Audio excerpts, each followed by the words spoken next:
un jeune peintre de talent qui galère à percer.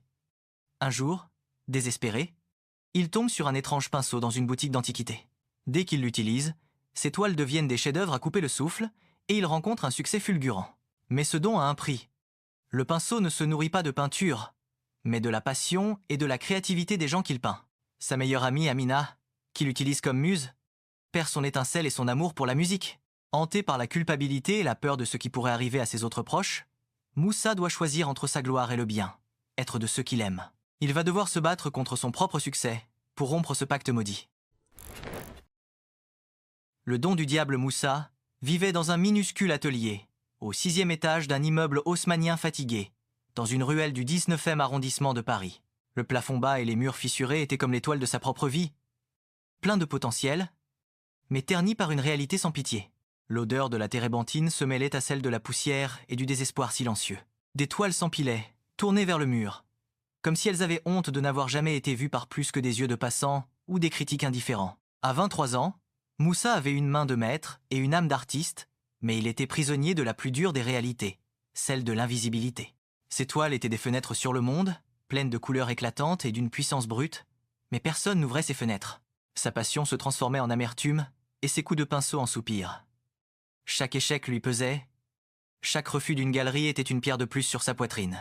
Son seul rayon de soleil était Amina. Elle habitait à quelques rues de là et passait souvent le voir, son sourire aussi doux que les mélodies qu'elle composait sur sa guitare. Ce soir-là, elle était assise sur un tabouret branlant, une tasse de thé chaud entre les mains, écoutant les confidences amères de Moussa. « Je ne sais pas si j'ai encore la force, Amina. C'est comme si je peignais dans le vide, comme si ma peinture n'avait pas d'âme, » lâcha-t-il, les yeux fixés sur un pot de pigments qui ressemblait à un cercueil miniature. Amina posa sa tasse et prit sa main. « Ne dis pas ça, Moussa. La tienne en a trop.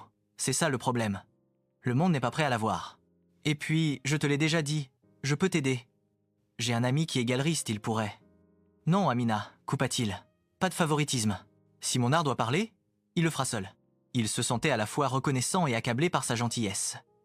Il voulait réussir par lui-même, pas grâce à une faveur. Après son départ, la solitude de l'atelier lui tomba dessus, lourde et glaciale. Le silence était assourdissant.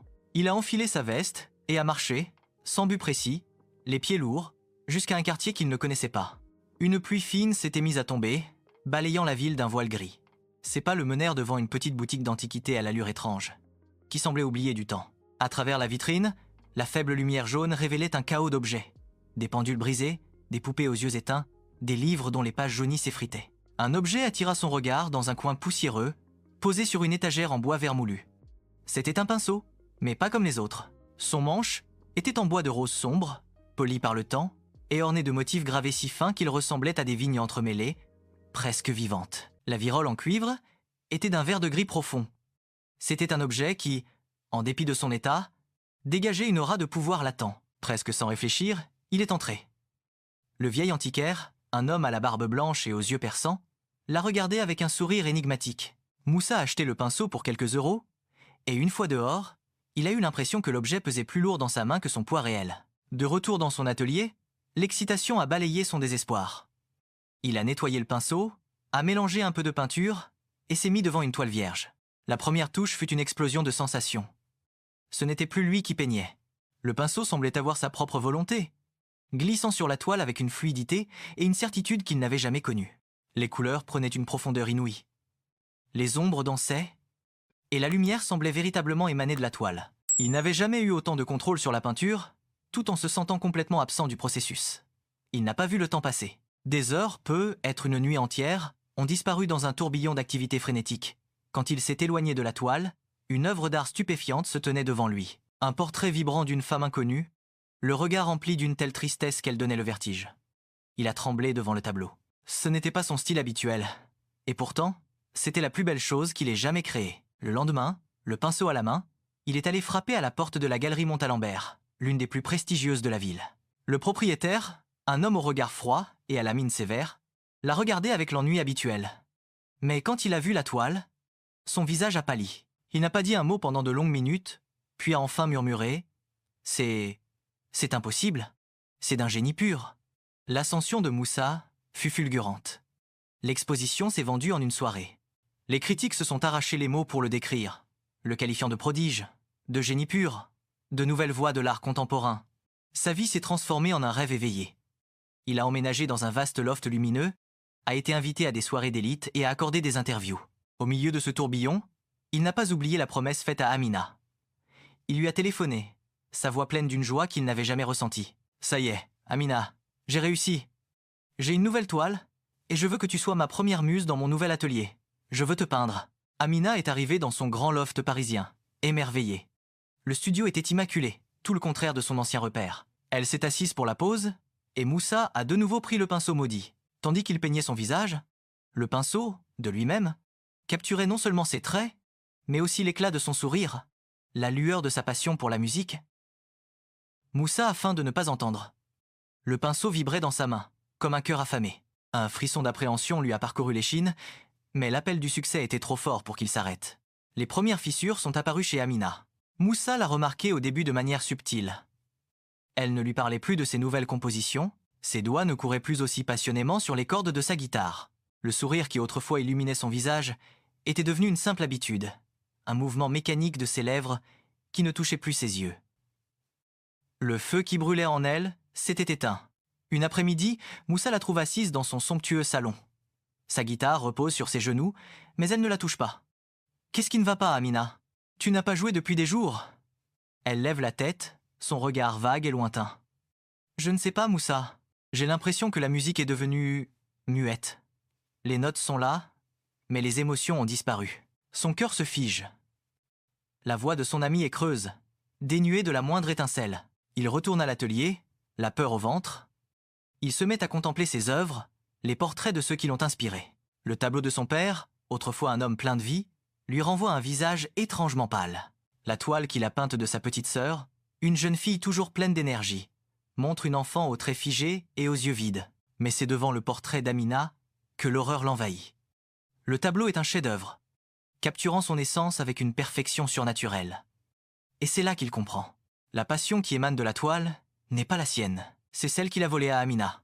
L'énergie, la joie, la vie qu'il a versée dans ses œuvres ont été aspirées de ceux qu'il aime. Le pinceau maudit est un vampire d'inspiration. Hanté par cette révélation, il se saisit d'un de ses vieux pinceaux, un outil simple et usé. Il se met à peindre une nouvelle toile, mais rien ne se passe. Les couleurs paraissent ternes, la composition banale, et il a beau se démener, son coup de pinceau n'a plus la moindre magie.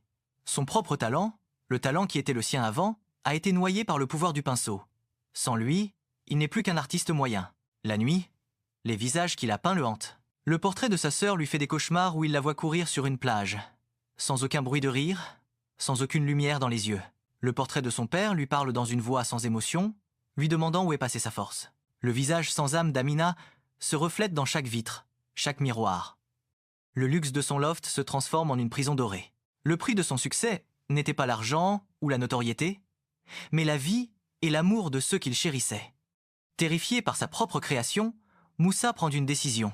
Il doit trouver un moyen de briser le sort, avant qu'il ne soit trop tard pour Amina et les autres. Il prend un des portraits qu'il a fait de lui-même. C'est le seul qui ne semble pas avoir changé.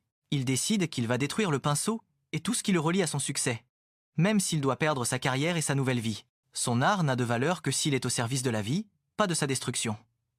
Le sacrifice est la seule issue. Hanté par sa culpabilité, Moussa se lance dans une quête désespérée pour trouver un moyen de rompre le pacte. Il se rend à nouveau dans la petite rue où il a trouvé le pinceau, mais la boutique a disparu.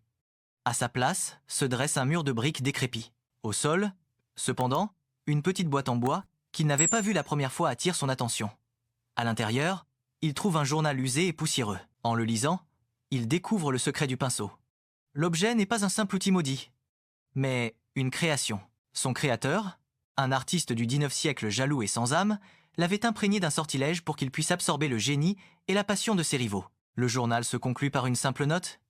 Pour briser le lien, il faut détruire l'objet avec la seule chose que l'on ne peut lui prendre, son propre cœur. De retour dans son loft luxueux, il se sent plus pauvre que jamais. Il ne peut garder ce secret. Il doit le partager. Il appelle Amina et lui demande de venir. Le cœur battant, il lui avoue tout. L'achat du pinceau, son pouvoir démoniaque et la façon dont il s'est nourri de sa propre passion. Amina écoute, les larmes coulant silencieusement sur ses joues. Non pas de colère, mais de peine. Il ne l'avait pas simplement blessé, il l'avait vidé. Pourquoi, Moussa? Pourquoi ne m'as-tu rien dit? Sa voix, autrefois si expressive, n'est plus qu'un murmure. Au lieu de le condamner, elle l'aide. Ensemble, ils se rendent à son vieil atelier, l'endroit où tout a commencé. Dans cet espace modeste et familier, ils préparent le rituel. Moussa prend le pinceau maudit et le place au centre de la pièce. Il le contemple une dernière fois, se remémorant la gloire éphémère qu'il lui a apportée et le prix inacceptable qu'il a payé. Amina pose sa main sur son épaule, signe qu'elle est à ses côtés. Il met le feu à l'objet. Les flammes dévorent le bois sombre et la virole gravée. Mais le pinceau ne se consume pas comme un objet ordinaire. Il éclate en un nuage de poussière lumineuse qui se dissipe dans l'air. Au même instant, les toiles de Moussa se déchirent. Dans son loft, les portraits et les paysages s'effacent. Leurs couleurs brillantes deviennent ternes et les toiles s'émiettent en poussière. L'art qu'il avait volé a disparu, comme s'il n'avait jamais existé. Le lendemain, les médias s'affolent. Des œuvres qui valaient des millions ont disparu, sans laisser de traces. Moussa, lui, a tout perdu. Sa fortune, sa carrière et sa place sur la scène artistique. Il est de nouveau seul dans son modeste atelier, sans rien à montrer. Mais cette fois, la solitude n'est pas la même. Un matin, Amina vient le voir avec sa guitare. Elle a l'air fatiguée, mais dans ses yeux, Moussa voit un faible scintillement. Il lui offre une tasse de café et s'assoit devant une nouvelle toile. Il se saisit d'un de ses vieux pinceaux, un simple pinceau abîmé et usé, et se met à peindre. La technique est moins parfaite. Les couleurs ne sont pas aussi éclatantes, mais pour la première fois en longtemps, il ressent la joie simple de créer. Derrière lui, Amina se met à jouer une mélodie douce et hésitante. Elle n'est plus aussi talentueuse qu'avant, mais les notes sont chargées d'émotion. Et Moussa comprend qu'il a retrouvé ce qui est le plus important: l'amitié, l'amour et une âme. Le chemin pour se reconstruire sera long, pour Amina comme pour lui, mais la boucle est rompue. Ils ne sont plus un artiste de génie et sa muse vide, mais deux âmes qui pensent leur plaie ensemble. Moralité de l'histoire. L'histoire d'Amina et Moussa nous enseigne une leçon essentielle. La vraie richesse, c'est le savoir que l'on possède et que l'on partage. Au début de leur aventure, ils cherchaient un trésor, une solution magique. Mais ce qu'ils ont trouvé au bout du chemin, c'est que la solution était en eux. Chaque défi qu'ils ont relevé, chaque énigme qu'ils ont résolue, c'était grâce à leur intelligence, à leur courage et à leur capacité à travailler ensemble. Leur histoire nous montre que plutôt que de chercher des raccourcis ou des solutions faciles, il faut cultiver ses connaissances, faire confiance à son propre potentiel et s'appuyer sur l'aide des autres. En fin de compte, c'est en utilisant ce qu'on a de plus précieux en soi, son esprit et son cœur, qu'on peut construire un monde meilleur, non seulement pour soi, mais pour toute sa communauté.